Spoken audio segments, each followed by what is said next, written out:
Hello, everyone. Welcome to New Gen Politics. So Trump keeps finding excuses to get Canada to join as the 51st state. He comes up with new reasons every week, and he really doesn't want to let it go. This week, he posted something about how Canada should join because if they do, we won't make them pay for protection from the Golden Dome.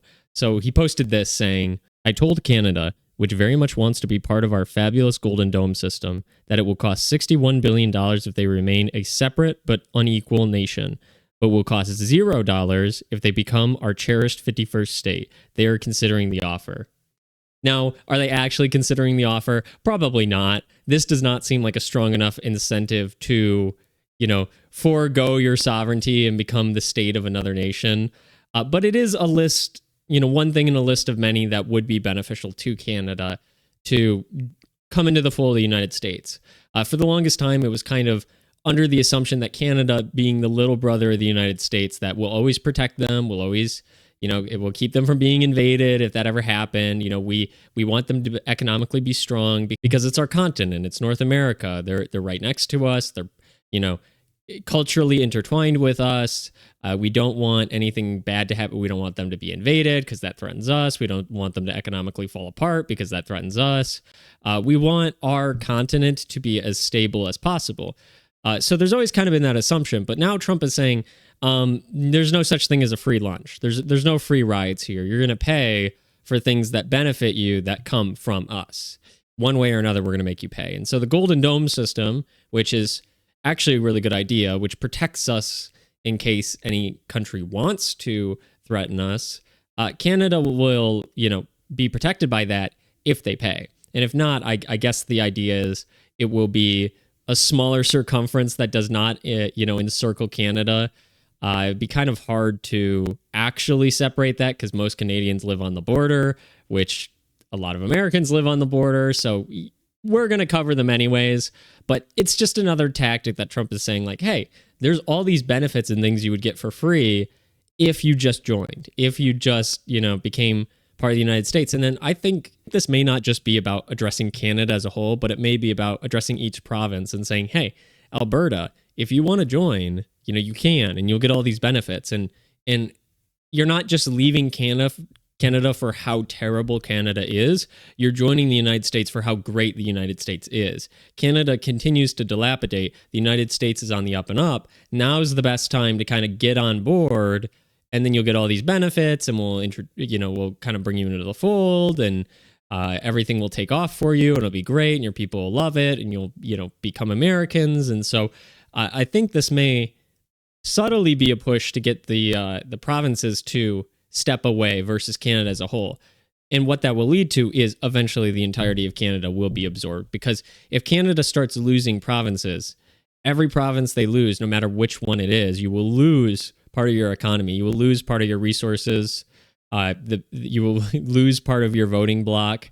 You will lose part of your military. Like, things will just start kind of falling apart. And then the less of all of those things you have, the less stable you are as a country. So if the United States wanted to bring you in, more of the people in Canada, Canada that's half as strong as it was 10 years ago, would be more likely to enter the United States.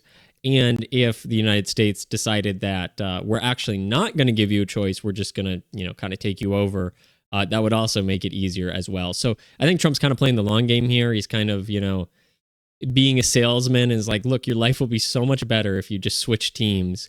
And it might work because some of the provinces already want to switch teams.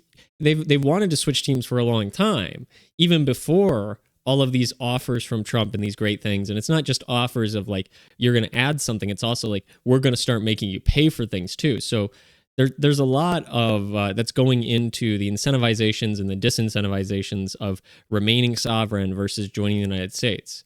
And for a lot of these provinces anyways, it's like, you're already a province. You're not your own separate country anyways. You're already beholden to the Canadian government, who probably has worse interests in mind for you than the United States government if you become a state. And you'd actually probably have more autonomy as a state than you would as a province. And so the calculus there is like, why wouldn't we switch? And I think a lot of them are thinking about that. So like I said earlier, this isn't going to be enough to sway the Canadians alone to join the United States. It is a good idea, the Golden Dome. It's going to protect us. I have thoughts about the Golden Dome that I will talk about in another video about the system itself. But in concept, anything that can kind of incentivize the Canadians to reevaluate, well, what is our government doing for us versus what is the United States promising us?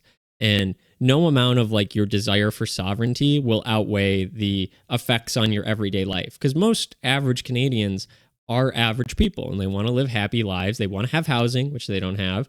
They want to not be murdered in their own country by immigrants, which is happening right now. They would like to have a strong economy, which they don't. You know, they want certain, like they want freedoms, which they don't have. They don't have freedom of speech. They don't have a Second Amendment. Like they, you know, there's kind of things that would be very nice you would immediately get if you joined America. And right now the calculus might say like, hey, I'm not really being taken care of that much. I just want to live an average, normal life. I want to have a job and a family. And my government is making it as impossible as they possibly can for me to do those things, just to exist in a normal environment. But the United States is promising those very things, and they're on the up and up, and Canada's on the down and out. So maybe I should cast my vote to join. And so it may not even just be like the Canada as a whole leaving. Like I said, the provinces might leave. They might vote to leave. There's certain ones that are more in favor of it than others. But it's only a matter of time, I think, before some of them start to leave. Because as you bring in more immigrants who have totally contrary ideas of where they want the country to go, and as they all get voting rights, the country is going to split more and more based on what are the actual beliefs of real, genuine, Canadians versus immigrants. And the immigrants are going to want something completely opposite. So that the real, genuine Canadians might want to join the United States and say, hey, culturally, we're closer to the United States than we are present day Canada to where we were 20 years ago. The United States, modern today, is closer to us 20 years ago than we are to ourselves, because you're destroying the fabric of your country with the mass immigration, with all the social controls that the government is implementing, the getting rid of all your freedoms, locking things out. That's something that I think a lot of people will consider. And for better or worse, it's looking like this will kind of become a reality in the future. I don't see Canada being a sovereign nation. It hasn't been a sovereign nation for very long, and I don't think it'll be one for much longer, because ultimately, if you exist at the benevolence of another country, as soon as that country stops being benevolent, you probably won't exist anymore. And that's what Trump is doing, is he's slowly weaning them off of our benevolence and saying, you're going to pay your fair share. You're going to pay the $61 billion for the Golden Dome if you want to be protected. And also, we're going to protect you anyways, so you are going to have to pay up whether you want to or not. And Trump will probably get that money if he wants it, because ultimately, they don't have the ability to stop him. They're not strong enough. That's the reality. I see Canadians get really mad about that when I say, like, your country is not strong enough to stand to the United States, but that's the reality, is you aren't. If you want to be, that's totally fine. You can totally seek that destiny, but you have to do it. You have to actually grow a military. You have to actually grow a strong economy. You actually have to have a culture. You have to have people have something to fight for, to live for, to have pride in. And if you don't have those things and you actively fight against those things, then of course they're going to want to go somewhere else. Of course they're going to want to switch sides. And that seems to be Trump's idea, is he's driving a wedge between the government and the people, in the hearts of the people. So anyways, that's my thoughts on this. If you made it all the way through the video, I appreciate it. If you like the content, like, share, subscribe. Let me know what you think down in the comments below. And thank you for watching.